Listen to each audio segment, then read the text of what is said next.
Greetings, Planeswalkers!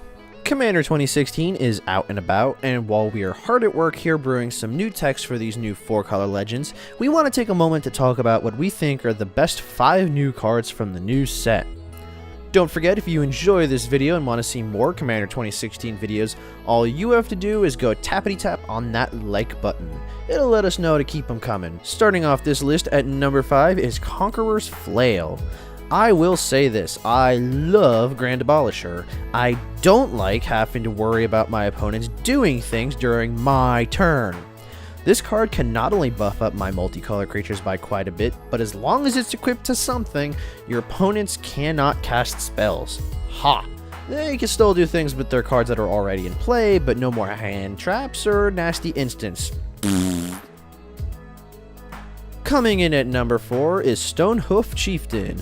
I'm sorry everyone, the Timmy and me is showing.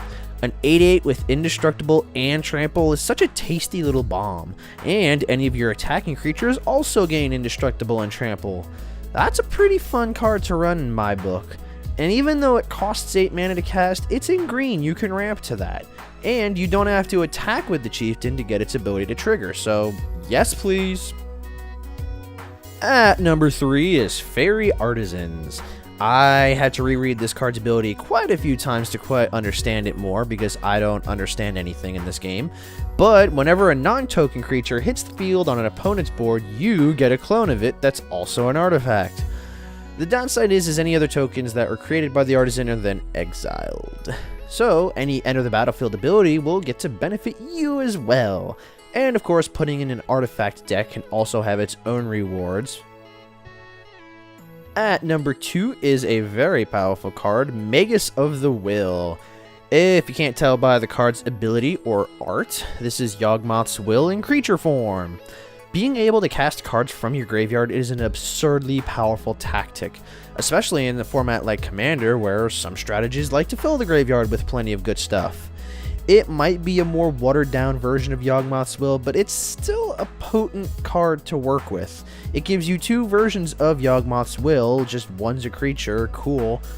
It's a very powerful card, and I will be very much enjoying brewing some graveyard-based strategies to abuse the heck out of this.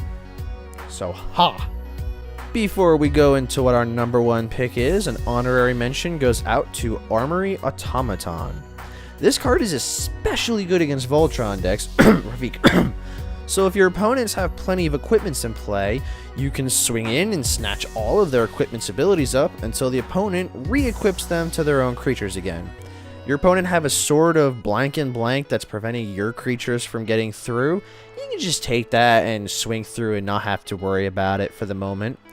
Your opponents do have to run equipments though, little drawback, but not really enough to make it something I wouldn't consider running. And the moment you've all been waiting for, our number 1 pick.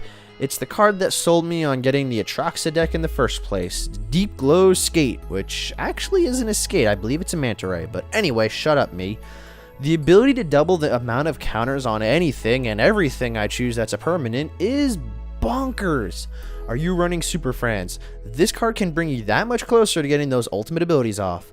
Running +1 counters. This can make your board immense. Yes, Gabe, I will be getting you to be ginormous. Just you wait. It costs just enough mana to cast it that makes it a little bit more balanced, and it's an average size body, so it can be picked off by a decent amount of removal. I would say that this is going to be the deck that goes to Super Friends. Out of all the 4-color commanders, I definitely think Atraxa's deck having Deep Glow Skate puts it in the best position to make it into a Super Friends deck. Maybe we'll do a tech at it at some point once I understand how to build this deck well enough. And that's going to do it for this list. Do you agree with what we chose? What's your favorite new card from Commander 2016? Don't be shy, put it in the comments. Don't like a choice of ours? Don't be shy, let me know what you think, put it in the comments. If you enjoyed this video, tap that like button and share it with your friends or Magic Playgroup. Do you want to support the Planeswalker project? You become a patron of ours over at Patreon. Finally, if you're new to the channel, feel free to hit that subscribe button down below for more videos like this one.